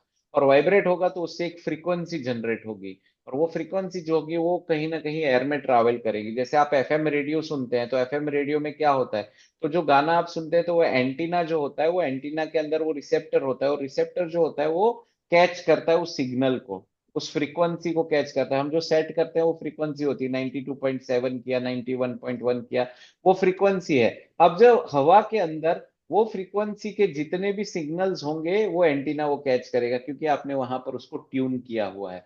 जब आप उसको ट्यून करोगे तो वो उसको कैच करेगा, और कैच करके आपको जो भी गाना सुनना है, जो भी चीजें सुननी है, या जो भी एफएम का चैनल सुनना है, वो एफएम का चैनल सुनाई देगा। तो इसी तरीके से जहां रेडियो पे वहां गाना बजाने वाला जो बजा रहा है, जो रेडियो स्टेशन में बैठ के बजा रहा है, वो आपकी चीजें हैं, वो आपकी आपकी मैनिफेस्टेशन है, वो आपको जो लाइफ में अचीव करना है वो है। फॉर एग्जाम्पल आपको 5,000 रुपये कमाने हैं, 5 लाख रुपए कमाने हैं, 50 लाख रुपए कमाने हैं, 5 करोड़ रुपए कमाने हैं, तो वो मान के चलिए कि वो रेडियो स्टेशन पे बैठा हुआ चीज है। अब वो वहां से तो 5 करोड़ रुपए तो दुनिया में पड़े हुए हैं, वो आपकी कुवत है कमाना नहीं कमाना, वो कुवत डेवलप कहाँ से होगी? तो वो कुवत डेवलप होगी आपकी यहाँ से, वो सन और मून को एकत्रित करने के वो जो फ्रीक्वेंसी सेट करते हैं ना हम, 91.1, वो रेडियो में जहां हम लाके फाइन ट्यून करके लाते हैं, वो आपका सन और मून है। और जब आप उसको फाइन ट्यून करते हैं तो वो रिसेप्टर, एक सन है और एक मून है, तो वो रिसेप्टर जो होता है वो कैच करता है। जो आप फ्रीक्वेंसी सेट करते हैं वो आपका गट है, उसको जब आप चंद्रमा को सही कर देते हैं तो आपका वो ऊपर चला जाता है, और फिर वो रेडियो कैच करता है और वो आपको वो लाके दे देता है। तो जीवन में कोई भी चीज को अचीव करने का एक ही तरीका है, सन और मून को सही करना पड़ेगा। सन और मून को सही करने के लिए आपको माइंड को और आपके गट को सही करके चलना पड़ेगा। जब आप ये सही कर देंगे तो आपके क्रियमान कर्मा सही होने शुरू हो जाएंगे, और जब आपके क्रियमान कर्मा शुरू हो जाएंगे तो आप बहुत सारी चीजें लाइफ में अचीव कर सकते हैं। चलिए, तो अब इस चीज को समझने के साथ साथ हमने ये कैलकुलेशन कर देते हैं कि हमारी डेट ऑफ बर्थ से हम नंबर्स कितने लाते हैं। ये न्यूमेरोलॉजी की कैलकुलेशन मैं आपको इसलिए पहले पढ़वा रहा हूँ क्योंकि आगे चल के जब मैं आपको नंबर सिखाऊंगा तो मैं नंबर में 1 to 31 सारे नंबर सिखा दूंगा, कि 1 नंबर क्या है, 2 नंबर क्या है, 3 नंबर क्या है, 4 नंबर क्या है, 5 नंबर क्या है। तो आपको वहां पर पता हो जाएगा कि बाद में अगर मैं कोई चीज बोलूंगा कि आपका डेट ऑफ बर्थ से नंबर भाग्यांक या डेस्टिनी नंबर क्या होता है और लाइफ पाथ नंबर क्या होता है, उसी तरीके से मूलांक होता है, बेसिक नंबर होता है, डेस्टिनी अपना बर्थडे नंबर होता है। तो आप सभी लोग ये कैलकुलेशन एक बार सीख लीजिए तो आपको आइडिया आ जाएगा। जैसे अगर किसी का डेट ऑफ बर्थ 1/10/1990 है, तो उसका हम लोग अगर पूरा टोटल करते हैं तो उसे हमारा life path number, destiny number, भाग्यांक नंबर या फिर कंडक्टर नंबर हम कहते हैं। पूरी डेट ऑफ बर्थ के टोटल को जब हम करते हैं, 1+1+0+1+9+9+0 इज इक्वल टू 21 होता है, तो 2+1 इज इक्वल टू 3 हो गया। तो इस पर्सन का 21 जो है वो life path number, destiny number और भाग्यांक नंबर है, या तो फिर मतलब तीनों एक ही चीजें हैं, अलग अलग न्यूमेरोलॉजी में उसको अलग अलग तरीके से बुलाया जाता है। तो इसलिए ये नंबर 3 हो गया, टोटल इसका 3 हो गया। पर मैं यही आपको प्रैक्टिस करने के लिए कहूंगा कि उसको डबल डिजिट में ही रहने दीजिएगा। 21 इज मोर इम्पोर्टेंट देन 3, क्योंकि जो 3 होता है वो इंडिविजुअल 3 अलग थोड़ा सा होता है। 21 से जो 3 बनता है, तो 21 से 3 बनने वाला थोड़ा अलग होता है। 3 नंबर बेसिक है उसका, पर उसमें T और 1 के कॉम्बिनेशन आ जाते हैं, क्योंकि 30 से भी 3 होता है, 39 से भी 3 होता है, 12 से भी 3 होता है, 21 से भी 3 होता है। तो क्या सारे 3 सेम होते हैं? नहीं, सारों में कुछ ना कुछ फर्क होता है, सारों में कुछ ना कुछ अलग होता है। जैसे 12 है, तो 12 में राजा भी है और रानी भी है, 1 और 2 है, और वहां से वो गुरु बन गया। 21 में भी रानी भी है, राजा भी है, वहां से 3 बन गया। पर 30 में क्या है, केवल और केवल गुरु है। 3 में क्या है, केवल और केवल गुरु है। 39 में क्या है, तो 39 में गुरु भी है, सेनापति भी है, और उससे 3 बन रहा है। तो हर एक का अपना अपना एक रोल है, हर एक का अपना अपना एक अंडरस्टैंडिंग है, और हर एक का अपना अपना एक गणित है। तो उस तरीके से हम नंबर्स को समझते हैं और उसी तरीके से नंबर्स को लेके चलते हैं। तो हमारा life path number, destiny number या भाग्यांक नंबर जो है वो इस तरीके से होता है। हमारा बर्थडे नंबर, बेसिक नंबर, या फिर हमें जिसे मूलांक कहते हैं। तो हमारी जो डेट होती है, जैसे 1 to 9, तो वो सिंगल डिजिट है, तो उसे हम 1 to 9 को जो भी, जैसे यहाँ पर हमारा डेट ऑफ बर्थ में 1/10/1999 है, तो एक नंबर जो है वो हमारा बर्थडे नंबर, या फिर हम जिसे बेसिक नंबर या फिर मूलांक नंबर कहते हैं। तो वो 31st तक जाता है, 1 से लेके 31st तक हमारा कैलकुलेशन जो होता है वो जाता है। तो जैसे 1 to 9 तो 9 है ही, 1 से 9 का 9, बट 10 से लेके 31st का जो नंबर है वो डबल डिजिट के होते हैं। और अगर हम उसको रिड्यूस करते हैं तो वो सिंगल डिजिट में चला जाता है। जैसे 21 है तो 10 है, 1 + 0 = 1। पर मैं उसको 1 ना गिनते हुए 21 से 1 होता है वैसा गिनता हूं, क्योंकि मेरे लिए वो 21 थोड़ा सा डिफरेंट है देन 1। क्योंकि वो 19 अलग है, 28 अलग है, और 10 नंबर अलग है। तो इस तरीके से हम बर्थडे नंबर को लेके चलते हैं। और अच्छा हाँ, ये बढ़िया चीज है। हमारा जो डेट ऑफ बर्थ होता है, तो डेट ऑफ बर्थ की तरह हमारा नाम भी होता है। तो नाम से हमें क्या क्या नंबर्स मिलते हैं वो कैलकुलेशन हमने देखा हुआ है। अब हम पूरी डेट ऑफ बर्थ को थोड़ा सा समझने की कोशिश कर लेते हैं। आप सभी लोग अपना डेट ऑफ बर्थ लिख लीजिए फटाफट, जो भी आपका डेट ऑफ बर्थ होगा उसको लिख लीजिए। और सभी लोग अपना भाग्यांक नंबर, मूलांक नंबर निकाल दीजिए, डबल डिजिट का। डेट क्या है वो, और आपका डेस्टिनी या बेसिक नंबर क्या है वो निकाल दीजिए सभी लोग फटाफट।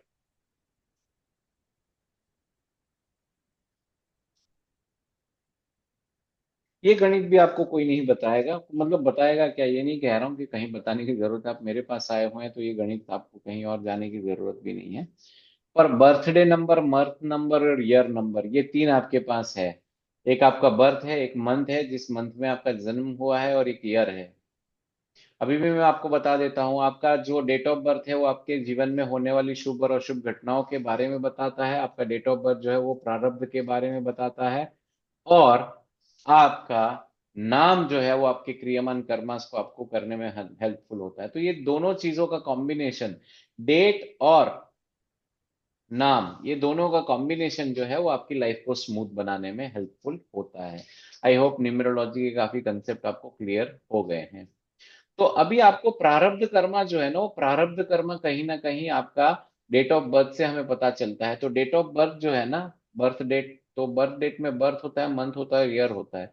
तो बर्थ डेट जो होता है ना, उसमें बर्थ डे नंबर जो होता है ना, वो आपकी पर्सनालिटी ट्रेट्स के बारे में, आप दुनिया के साथ में कैसे क्या करोगे क्या नहीं करोगे उसके बारे में, और आपकी स्किल्स के बारे में बताता है। तो ज्यादातर जब आप किसी का प्रेडिक्टिव देखते हैं न्यूमरोलॉजी में, तो वो बोलते हैं कि अगर यदि आपका जन्म 1 तारीख को, 10 तारीख को, 19 तारीख को या ये तारीख को हुआ है तो आप कैसे होते हैं, वो आप कैसे होते हैं वैसा बताता है। तो आपके वो पर्सनालिटी ट्रेट्स के बारे में, आपकी स्किल्स के बारे में, how you interact to the world, उसके बारे में बात करते हैं। राइट, ये आपने सुना हुआ है। अब ये आपने सुना नहीं है कि आपका मंथ, जिस मंथ में जन्म हुआ है, तो वो reflect your emotional nature and how you express your self, उसके बारे में बताता है। आप लोगों के सामने अपने आप को कैसे प्रेजेंट करते हैं, आप इमोशनली कैसे हैं, उसके बारे में बताता है। Personality is for others, personality जो होती है वो दूसरों के लिए होती है। तो आप कैसा बिहेव करते हैं, आप कैसा एक्ट करते हैं, आपकी स्किल्स क्या है, वो दूसरों के लिए होती है, वो आपके लिए नहीं होती है। पर आप अंदर से कैसे हैं, आप लोगों के साथ में कैसे बिहेव करते हैं, आप अपने आप को एक्सप्रेस कैसे करते हैं, वो आपका मंथ नंबर है। जो आपका मंथ में जन्म हुआ है वो आपके इमोशनल सेल्फ को दिखाता है, आप एक्सप्रेस कैसे अपने आप को करते हैं वो करता है। और इसी के कारण, क्योंकि आप जैसे अपने आप को एक्सप्रेस करेंगे वो आपके प्रोफेशन को कनेक्ट करेगा, और आप इमोशनली जैसे होंगे वो आपके रिलेशनशिप को कनेक्ट करेगा। तो आपके प्रोफेशन को और पर्सनल लाइफ को भी आपका मंथ नंबर बताता है। क्लियर। Yes sir. तो आपकी पर्सनालिटी जो है वो बर्थडे नंबर है, आपकी पर्सनालिटी ट्रेट्स क्या है क्या नहीं है वो आपका बर्थडे नंबर है, जिसको स्किल्स कहते हैं हम लोग। और आप अपने आप को, इमोशनल नेचर आपका कैसा है और आप कैसे अपने आप को एक्सप्रेस करते हैं, उसे हम मंथ नंबर से डिसाइड करते हैं, और वो आपकी पर्सनल लाइफ और प्रोफेशनल लाइफ को भी बताएगा। अब ईयर नंबर है, तो ये जो ईयर में आपका जन्म हुआ है वो आपकी ट्रेट्स और कलेक्टिव लाइफ लेसन्स के बारे में बताएगा। जब ये दोनों चीजें, बर्थडे नंबर और मंथ नंबर को जब हम कोलैबोरेट ईयर के साथ में करेंगे, तो आपकी leadership qualities, pioneer spirit, individual birth and month number create unique variations. You can year number represent the broader line themes that and social influence that shapes our generation. उसका अर्थ ये होता है कि बेसिकली ईयर नंबर जो होता है ना, बेसिकली आपका जो पर्सनालिटी ट्रेट है, पर्सनालिटी ट्रेट के साथ में इमोशनल आप कैसे अपने आप को प्रेजेंट करते हैं, और ये दोनों का कॉम्बिनेशन जब आप इसको ईयर नंबर के साथ में करते हैं, तो आपकी एग्जैक्ट कलेक्टिव लाइफ का लेसन क्या है, आपका एग्जैक्ट कलेक्टिव लाइफ का पर्पस क्या है, उसके बारे में बताता है।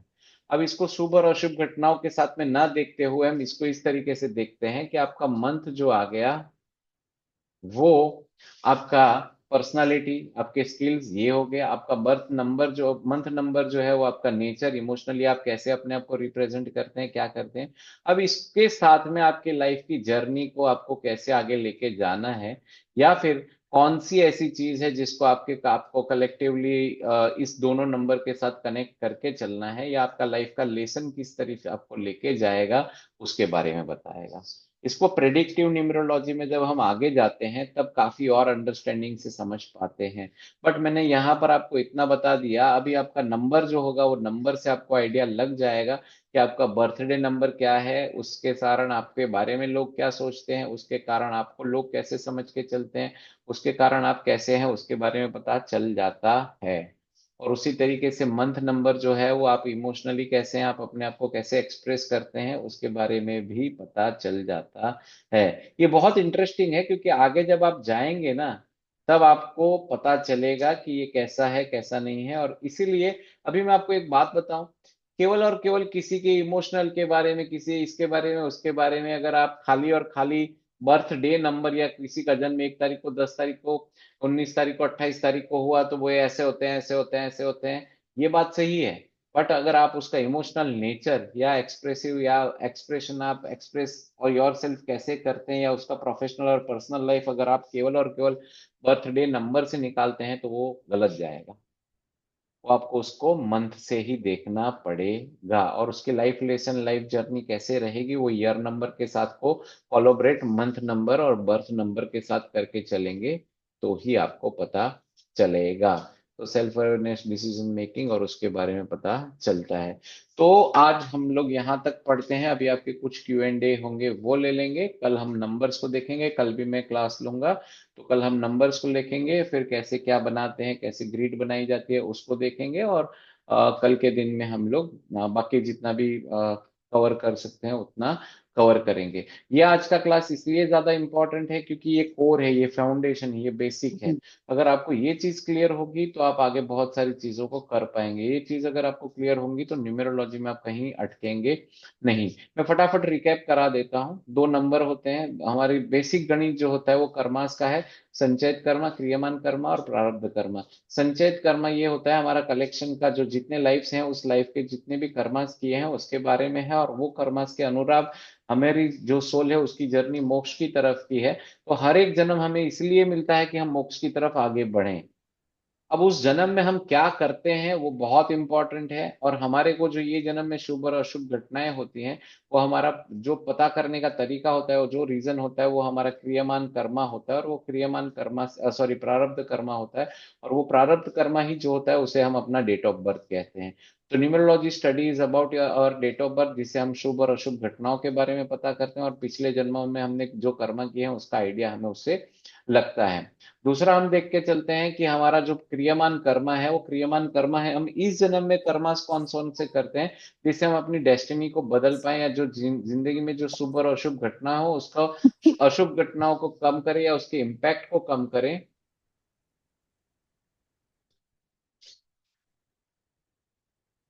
और बाकी चीजों को कैसे हम आगे कर सकते हैं उसके बारे में हम देखते हैं, राइट।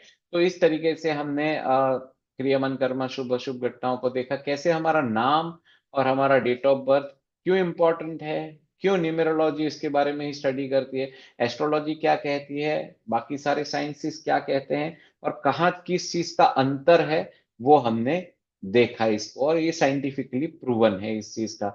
मैं आपको इसको भी पूरा गणित बता सकता हूँ कि साइंटिफिकली ये कैसे काम करता है और इसका हम लोग कैसे आगे लेके चलते हैं, राइट। तो इस तरीके से हमने सन और मून का बताया, 1 to 9 नंबर्स को हमने देखा, राजा से लेके सेनापति तक का देखा। फिर गट फीलिंग क्या होती है, अगर कोई चीज को अचीव करना है तो वो कैसे अचीव कर सकते हैं, ये सारी चीजें मैंने आपको आज यहाँ पर बताई। चलिए Q&A किसी का। सर ये डेट ऑफ बर्थ जो मिलते हैं, आप बोल रहे थे डीओबी जो है वो प्रीवियस कर्मा के ऊपर डिपेंड है, करेक्ट। वो उसमें कौन सा कैसा है, कौन से नंबर पे कैसा है, क्यों मिला है? हाँ वो मैं बताऊंगा बताऊंगा वो आपको। ओके। वो तो बहुत इंपॉर्टेंट टॉपिक है, क्योंकि वो अगर आपको समझ आ गया ना, तो आपके क्रियमान कर्मास बहुत इजी हो जाते हैं। जी, और लेकिन उसमें तो 1 से 31 तक के पढ़ना पड़ेगा ना सर? है ना, उसका थियरी है, आपको मायूस नहीं करेंगे हम, उसका पूरा थियरी है, वो कैसे देखते हैं वो पूरा थियरी है उसका, बताऊंगा मैं, वो थियरी है उसका। उससे हमें पता चलता है कि एग्जैक्टली कौन से कर्मा का क्या है। जैसे मैंने अभी आपको बर्थ क्या होता है, बर्थ नंबर क्या होता है, मंथ नंबर क्या होता है, और ईयर क्या होता है, वो समझे हम। फिर उसके आगे का अब ट्राई करेंगे कि उसमें वो नंबर क्या कह रहा है, ये नंबर क्या कह रहा है, और ये दोनों का सबका कॉम्बिनेशन क्या कहता है, वो देखेंगे, और वहां से हम आइडिया लगाएंगे कि हमारा कौन सा कर्मा है, संचयित कर्मा क्या है, और इसके कारण हमें क्रियामान कर्मा करना कौन सा है, हमको पिछले जन्म में क्या मिला था और उसके कारण हमें क्या हुआ है, क्या नहीं हुआ है, कैसे हुआ है, कौन से अगेंस्ट में क्या है, सभी जगह पे तो वो रोल प्ले करेगा ना, शुभ और अशुभ घटनाएं भी है, और वो प्रेडिक्टिव का पार्ट है वो। बट यहाँ पर मैं आपको ये तो जरूर ही बताऊंगा कि वो कैसे काम करता है, उसका कंसेप्ट कैसे काम करता है। बाकी ना, ये चीज कर ली ना, तो जो जिंदगी में आपकी स्ट्रगल है ना, वो स्ट्रगल खत्म हो जाएगी। सही बात है। मेरा मेरा खाली पॉइंट ही यही है कि लाइफ में बहुत सारी चीजों पे लेके स्ट्रगल करते रहते हैं। वो स्ट्रगल क्यों करते हैं, जैसे अभी आपको गट का मैंने बताया, जैसे 2 नंबर का क्यों, 1 और 2 नंबर का क्यों, जैसे हमारी लाइफ में सबसे ज्यादा अगर कोई इन्फ्लुएंस करता है, हम्म। बाकी कोई भी चीज करे ना करे, सन और मून करते ही करते हैं। रोज सुबह सन आएगा आएगा और आएगा ही, रोज रात को मून आएगा आएगा और आएगा ही। तो ये दोनों चीजें हमारी लाइफ में इन्फ्लुएंस करते करते करते ही है। हम मंदिर जाएं ना जाएं, हम भगवान को जपे ना जपे, कुछ भी कर ले, पर ये दोनों चीजें हमें इन्फ्लुएंस करते करते और करते ही। अब ये दोनों चीजें क्यों इंपॉर्टेंट है, ये दोनों चीजें क्यों वो है, बहुत सारे लोग बहुत सारी चीजें कह रहे हैं, मैनिफेस्टेशन कर लो, ये कर लो, वो कर लो, ऐसा कर लो, ऐसा कर लो, वो परमानेंट रिजल्ट क्यों नहीं मिलता है आप, why don't you get the permanent result, वो क्यों नहीं मिलता है, उसका कारण क्या है, तो वो सब चीजें यहाँ से पता चलती है, राइट। जी मैं बताऊंगा वो आपको। और कोई सवाल। मेनली आज 1 2 का आप बताया ना, वो बहुत अच्छे तरह से समझाओ। हम्म, गट और मन का, आत्मा और मन का, एक्चुअली 1 और 2, hmm, that is totally different things. Hmm, हम्म।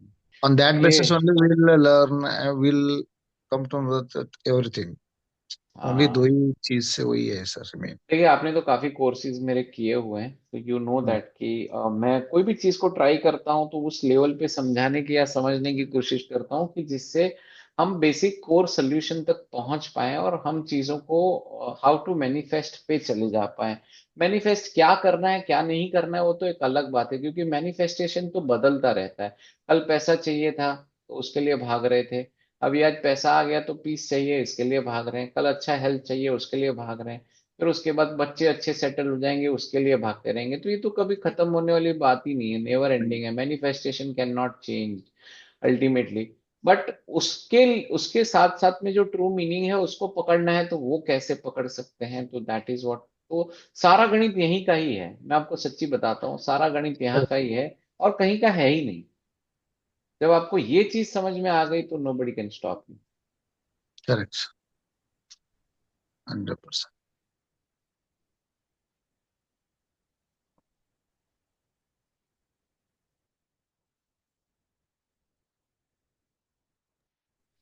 हाँ जी, और किसी का कोई सवाल।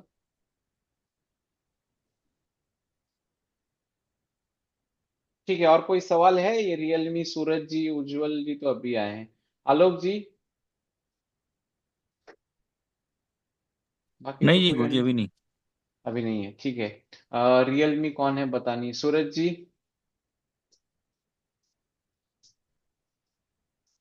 चलिए, ठीक है। चलिए तो फिर शुभ रात्रि सभी को, और हम लोग कल फिर वापस मिलते हैं। एंड कल यही टाइम पे 9 बजे ही है, तो आ जाइएगा और हम आगे इस जर्नी को लेके जाएंगे। धन्यवाद। Good night. बिल्कुल, धन्यवाद। शुभ थैंक यू रात्रि। सर। Thank you. शुभ रात्रि। नमस्कार सर।